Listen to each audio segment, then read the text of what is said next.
The lawyer on the phone told me I was worth $2.4 million. I was sitting in a laundromat at the time, waiting for my only work uniform to dry because I couldn't afford a second one. I was 25 years old, earning $14.50 an hour as a grocery store cashier, living in a studio apartment with a radiator that didn't work and a landlord who didn't care. I had been poor my entire life.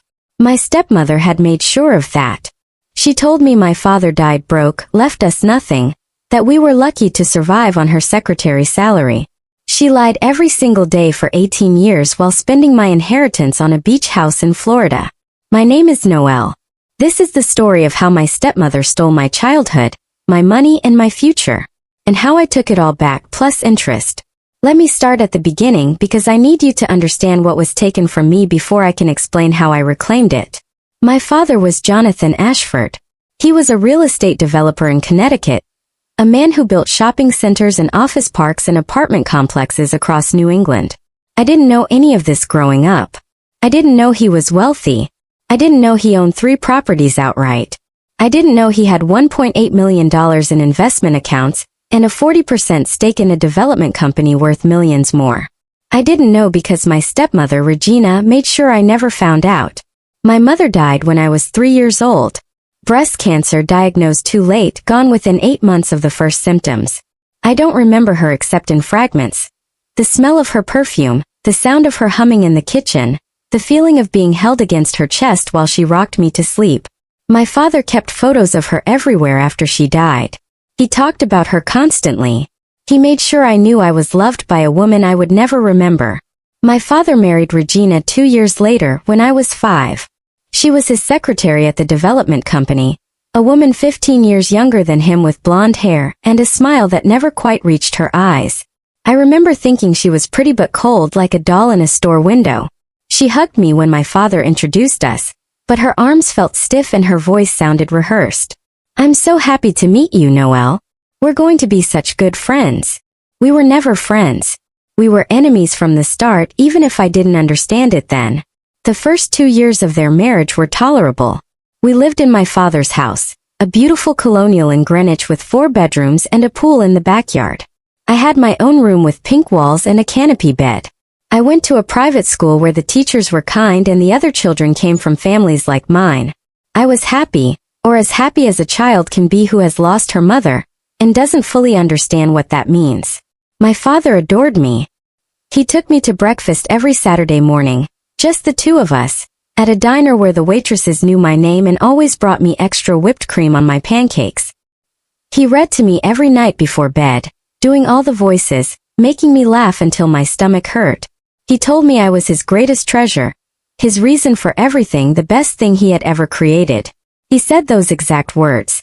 I remember them because I held on to them for years after he was gone, proof that I had once been loved completely. Regina tolerated me during those years. She was polite but distant, like a babysitter counting down the hours until her shift ended. She didn't tuck me in at night.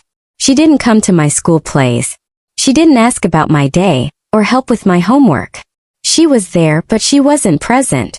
I felt her absence even when she was sitting in the same room. My father got sick when I was 7. Pancreatic cancer, the kind that doesn't give you time to prepare. 1 month he was taking me to breakfast, doing funny voices, calling me his greatest treasure. The next month he was in the hospital, thin and gray, too weak to hold my hand. The month after that he was gone. I didn't understand death at 7. I kept waiting for him to come home. I would sit by the window in my pink room, watching the driveway, sure that his car would pull up any minute. Regina would find me there and tell me to stop moping, that I was making everyone uncomfortable. She never once held me while I cried. She never once told me it would be okay. She was already calculating, already planning, already figuring out how to turn my father's death into her profit. The changes started immediately. 2 weeks after the funeral, Regina told me we were moving. She said the house was too expensive to maintain, that my father hadn't left us enough money to stay in Greenwich, that we needed to downsize to survive. I was 7 years old. I believed her. I helped her pack my pink room into cardboard boxes, crying the whole time, saying goodbye to the only home I had ever known. We moved to a 2-bedroom apartment in Bridgeport, a city 40 minutes from Greenwich but a world away in every other sense. The apartment was small and dark, with stained carpet and neighbors who screamed at each other through the walls. I shared a room with storage boxes because Regina said we couldn't afford a bigger place. I transferred to a public school where the classes were overcrowded and the teachers were overwhelmed. I went from being a happy child in a beautiful home to a poor kid in a rough neighborhood, all in the span of a month. Regina told me this was our life now. She told me my father had been bad with money, that he had debt we didn't know about, that we were lucky to have a roof over our heads. She told me we needed to be grateful for what we had. She told me to stop asking questions. I stopped asking questions. I was 7 years old and I had just lost my father. I didn't have the strength to fight. The next 18 years were a masterclass in deprivation. Regina worked as a secretary at an insurance company, earning what she claimed was barely enough to cover rent and groceries. We ate store-brand everything. We shopped at thrift stores for clothes that never quite fit and always smelled like someone else's life. We didn't have cable TV, didn't take vacations, didn't go to restaurants. Every expense was scrutinized, every want was denied, every request for something extra was met with the same tired refrain. We can't afford it, Noelle. You know that. I wore the same shoes until they fell apart. I did my homework by the light of a single lamp because Regina said electricity was expensive. I learned to make myself small, to need less, to expect nothing. I learned that poverty was my permanent condition, that I would never escape it, that my father's death had sentenced me to a life of struggle. But Regina didn't struggle. I noticed it even as a child, though I couldn't make sense of it. She always had new clothes while I wore secondhand. She got her hair done at a salon while I cut mine over the bathroom sink. She went out with friends on weekends, coming home smelling like wine and perfume, while I stayed in the apartment eating ramen noodles and watching the same 5 DVDs we owned. I asked her once when I was 12 how she afforded her nice things when we were supposed to be so poor. She slapped me across the face. It was the only time she ever hit me, but it was enough. I never asked again. High school was survival. I worked part-time at a fast food restaurant starting at 16, giving Regina half my paycheck for household expenses. I studied in every spare moment, determined to get a scholarship because I knew college was the only way out. I graduated third in my class, earned a partial scholarship to a state university, and took out loans for the rest. Regina didn't contribute a single dollar. She said she didn't have it. She said I was lucky she had kept a roof over my head for so long. I believed her. I had always believed her. I graduated college at 22 with a degree in business administration and $47,000 in student debt. I moved to Hartford, got a job as an administrative assistant, and started the slow process of building a life from nothing. The job paid $32,000 a year. After rent, utilities, loan payments, and groceries, I had about $200 left each month. I couldn't afford a car. I couldn't afford health insurance. I couldn't afford anything except survival. 3 years later, I was still surviving. I had been promoted to a slightly better administrative job making $38,000. I had moved to a slightly better apartment that cost slightly more. I was 25 years old and exhausted, working 50 hours a week just to stay in place, seeing no path forward, wondering if this was all my life would ever be. The phone call came on March 15, 2024. I was in a laundromat 3 blocks from my apartment, washing my work clothes because my building didn't have machines. My phone rang with a Connecticut number I didn't recognize. I almost didn't answer. Something made me pick up anyway. Is this Noelle Ashford? The voice was professional, male, slightly older. Yes, who's calling? My name is Harold Weston. I'm an attorney in Greenwich. I've been trying to locate you for several years regarding your father's estate. I laughed. I actually laughed into the phone. My father didn't have an estate. He died broke. There's nothing to discuss. The silence on the other end lasted long enough that I thought the call had dropped. Then Harold Weston said something that made my heart stop. Ms. Ashford, your father was worth approximately $2.4 million at the time of his death. He left everything to you in a trust that was supposed to be managed by your stepmother until you turned 21. That was 4 years ago. The trust was never properly administered. In fact, I have reason to believe it was never administered at all. I sat down on the plastic chair in the laundromat, my legs suddenly unable to hold me. The dryer behind me tumbled my work uniform in endless circles. A woman nearby was folding towels. The world was continuing normally while mine cracked open. That's not possible, I said. My stepmother told me there was no money. We moved out of our house because we couldn't afford it. We've been poor my entire life. Miss Ashford, I need you to come to my office. There are documents you need to see. I'm afraid your stepmother has been lying to you for 18 years. I drove to Greenwich the next day in a rental car I couldn't afford. Harold Weston's office was in a building I recognized, a professional complex my father had probably built. The irony wasn't lost on me. I was returning to my father's world after 18 years of exile, summoned by a lawyer who was about to confirm that my entire life had been stolen. Harold was in his 60s, with gray hair and kind eyes that looked tired behind his glasses. He shook my hand gently, like he was handling something fragile, and led me to a conference room where folders were stacked 3 inches thick on the table. I should start by apologizing, he said. I was your father's attorney. I drafted his will. I set up the trust. After he died, I attempted to contact your stepmother numerous times about the administration, but she always had excuses. She said you had moved, that she was handling everything, that she didn't need my assistance. I should have pushed harder. I should have verified. I failed you and I'm sorry. I didn't know what to say. I just stared at the folders trying to process what was happening. Harold opened the first folder and slid it across the table. This is your father's will. He left everything to you, his only child. Your stepmother was appointed trustee with instructions to manage the assets until you turned 21, at which point the entire estate was to transfer to your name. I looked at the document.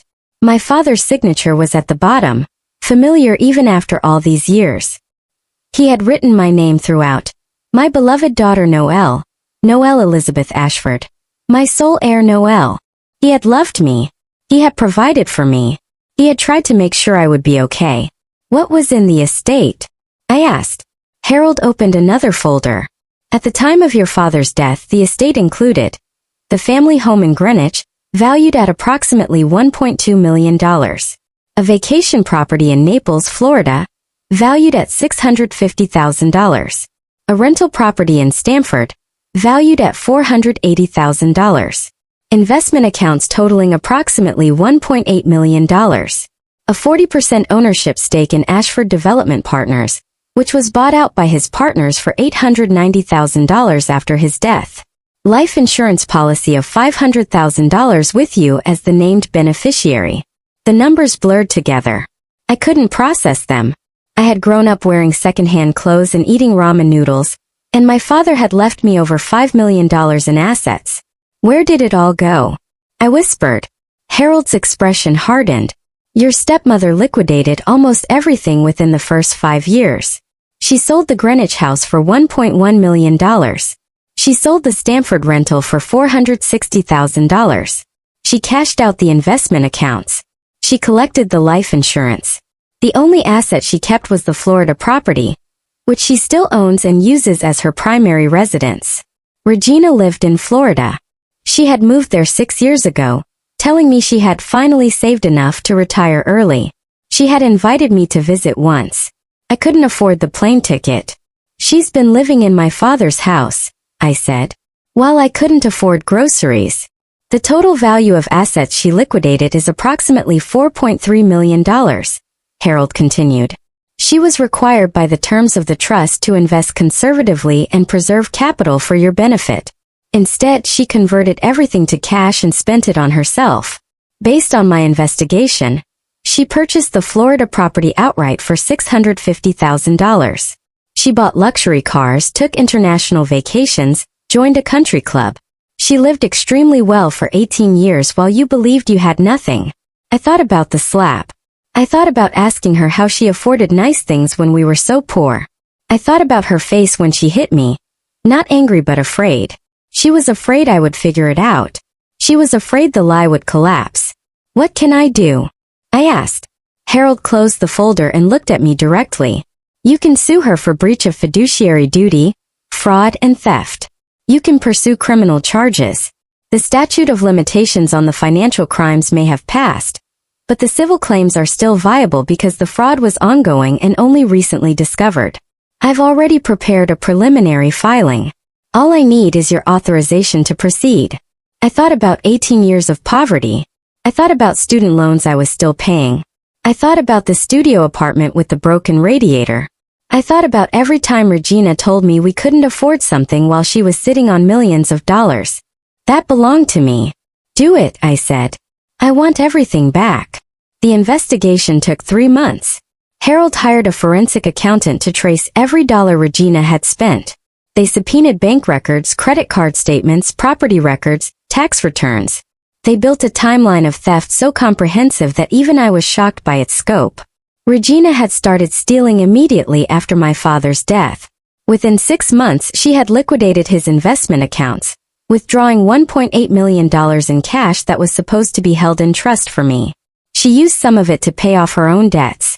She used some to buy jewelry, designer clothes, a Mercedes she drove for 3 years before trading it in for a newer model. She took vacations to Paris, to Rome, to the Caribbean. She joined a gym that cost $500 a month. She lived like a wealthy woman because she was a wealthy woman. She just wasn't using her own money. The sale of the Greenwich house came in 2009, 2 years after my father died. Regina told me we had to move because we couldn't afford the mortgage. There was no mortgage. My father had owned the house outright. She sold it for $1.1 million, pocketed the cash, and moved us to that apartment in Bridgeport.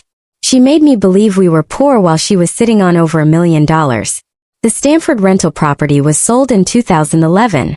She told me nothing about it because I didn't know it existed. The proceeds, $460,000, went into her personal account. The life insurance payout of $500,000 went to her as well, even though I was the named beneficiary. She had forged documents to redirect the payment, claiming I was a minor and she was my legal guardian. The insurance company never verified. By 2015, when I was 18 and should have started receiving trust distributions, Regina had already spent most of the liquid assets. She had approximately $800,000 left, which she used to buy the Florida house and fund her early retirement. She moved to Naples, joined a country club, started dating a retired surgeon she met at a charity event. She lived the life my father had wanted for me while I worked fast food jobs and took out student loans. The forensic accountant's final report was 127 pages long. It documented $4.3 million in assets that should have been preserved for my benefit, of which approximately $3.1 million had been spent on Regina's personal lifestyle, and $650,000 remained in the Florida property. The remaining $550,000 was unaccounted for, likely spent in cash on things that couldn't be traced. I read the report in Harold's office page by page, watching my stolen childhood unfold in numbers and receipts. There was a line item for a $15,000 trip to Italy that Regina took while I was wearing shoes with holes in them. There was a $7,000 charge at a jewelry store while I was eating ramen noodles. There was $2,400 for a spa weekend, while I was working double shifts at a fast food restaurant to help pay rent. Every number was a theft. Every receipt was evidence of what she had taken from me. We filed the lawsuit in June 2024. The complaint named Regina Ashford as defendant and alleged breach of fiduciary duty, fraud, conversion, and unjust enrichment. We demanded the return of all remaining assets, plus damages for the assets that had been dissipated, plus punitive damages for the willful and malicious nature of her conduct. The total demand was $6.2 million. Regina's reaction was immediate and predictable. She hired her own lawyer, a man from a fancy firm in Miami who filed a motion to dismiss claiming the statute of limitations had expired. The motion was denied. She filed another motion claiming the trust had been properly administered. The judge asked for documentation. She couldn't provide any because there was no documentation. She had never filed a single trust report in 18 years. The deposition was the first time I had seen Regina since she moved to Florida. She looked older but well-preserved, the kind of aging that money can buy. Her hair was still blonde, professionally colored. Her skin was smooth and tanned. She wore designer clothes and expensive jewelry. She looked like what she was, a wealthy woman who had built her comfort on a foundation of stolen dreams. She didn't look at me when she walked into the conference room. She sat down, adjusted her rings, and waited for the questions to begin. Harold's questioning was methodical and devastating. He walked her through every transaction, every sale, every expenditure. He asked her about the Greenwich house. I sold it because we couldn't afford the upkeep, she said. There was no mortgage on the property, correct? The taxes and maintenance were too expensive. The property taxes were $18,000 a year. Your husband left $1.8 million in liquid assets. How were taxes on a free and clear house too expensive? She didn't have an answer. He asked her about the investment accounts. I withdrew the funds to pay for Noelle's care and education. Can you provide receipts or documentation for these expenditures? It was 18 years ago. I don't have records from that long ago. The trust required you to keep records and file annual reports. Did you file any reports? I don't recall. He asked her about the life insurance. The money went to Noelle's benefit. Noelle was the named beneficiary. You were not entitled to receive those funds. I was her guardian. I used the money for her.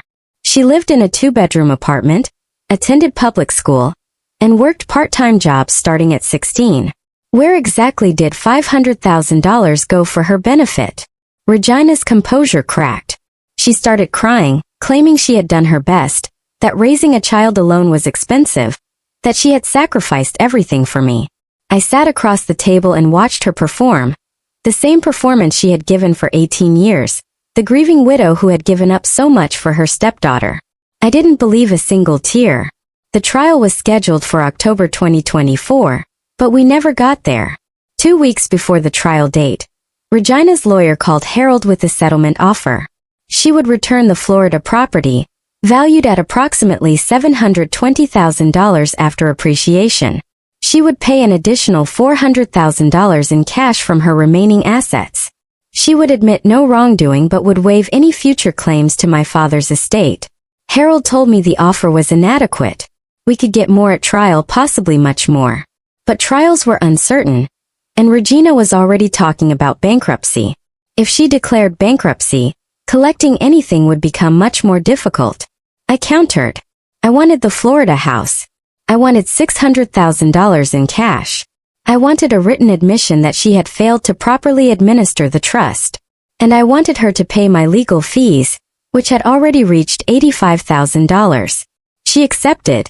The settlement was finalized on September 28, 2024. Regina signed over the deed to the Florida property. She wrote a check for $600,000 from accounts that had once held my father's money.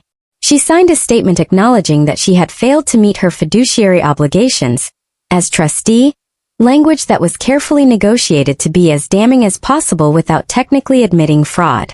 I walked out of the conference room with $1.32 million in assets. It was a fraction of what my father had left me, but it was enough. The criminal referral came later. Harold forwarded our evidence to the Connecticut State's Attorney, who opened an investigation into the life insurance fraud. Redirecting a death benefit from a minor beneficiary was a felony, and there was no statute of limitations on fraud involving a minor victim. 6 months after our civil settlement, Regina was charged with insurance fraud and theft. She pleaded guilty to avoid trial. The judge sentenced her to 3 years in state prison, plus 5 years probation, plus restitution of $500,000, which was the amount of the life insurance she had stolen. She was 63 years old when she reported to serve her sentence. She will be 66 when she gets out. I visited her once, 2 months into her incarceration. I don't know why. Curiosity, maybe. Or a need to close a chapter that had been open for 18 years. She looked different in her prison uniform. Smaller. Older. The tan had faded. The blonde hair was showing gray roots. She sat across from me at a metal table and stared at her hands for a long time before speaking. I never meant for it to go this far, she said. I just needed some money at the beginning. Your father left everything to you, nothing to me. I had given him 5 years of my life and he left me nothing. I was angry. I took a little. Then a little more. Then it was too late to stop. You could have stopped at any time, I said. You could have told me the truth when I turned 18. When I turned 21. When I graduated college with $47,000 in debt. You had 100 chances to make it right. I was scared. I had spent so much. I didn't know how to explain it. So you let me live in poverty instead. You let me believe my father left me nothing. You let me think I was worthless while you spent my inheritance on vacations and jewelry. Regina finally looked up at me. Her eyes were wet, but I didn't trust her tears. I had seen her cry before.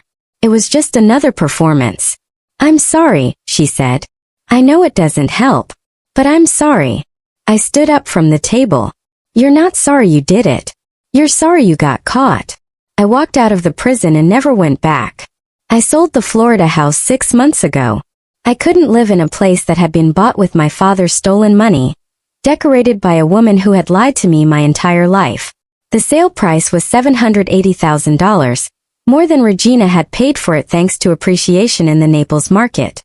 Combined with the cash settlement and the restitution payments I'll receive over the next several years, my total recovery will be approximately $2.1 million. It's not the $5 million my father left me. It's not the childhood I should have had. It's not the relationship with my father that was cut short by cancer or the relationship with a stepmother that was poisoned by greed. But it's enough to start over. It's enough to build something new. I quit my job at the grocery store.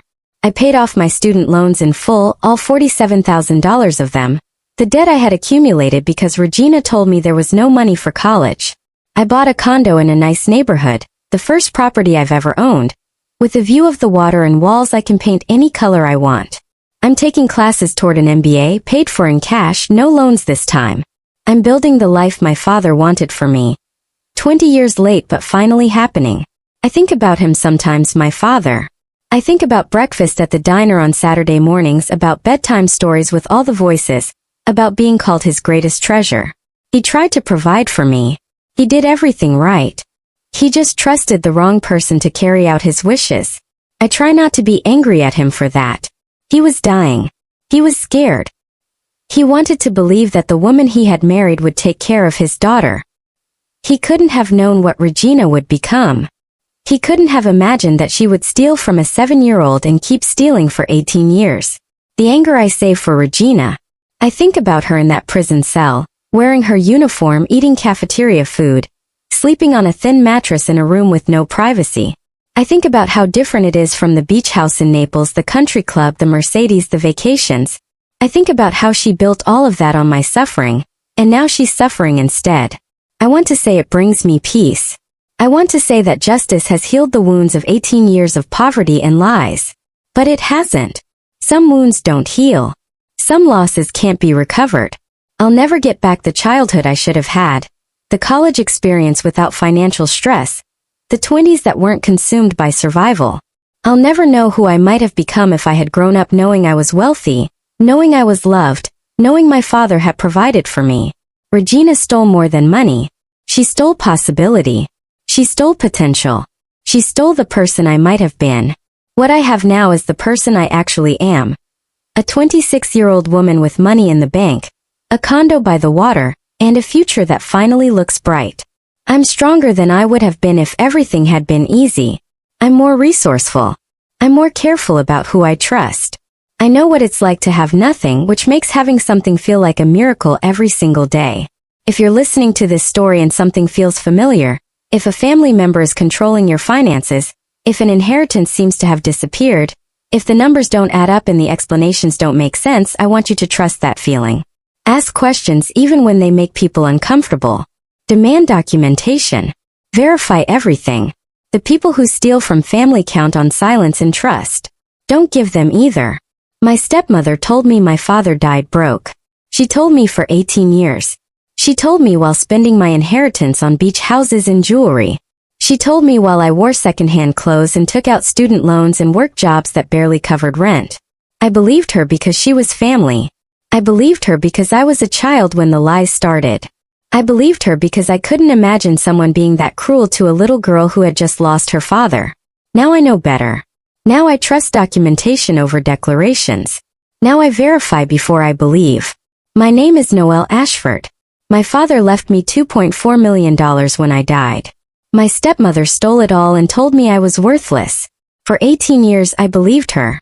Then a lawyer called and told me the truth. I got the money back. I got justice. I got to watch the woman who stole my childhood go to prison for her crimes. My father called me his greatest treasure. He was right. I just had to find my own value after someone tried to bury it. Regina is in prison. I'm in my condo looking at the water, planning a future that belongs entirely to me.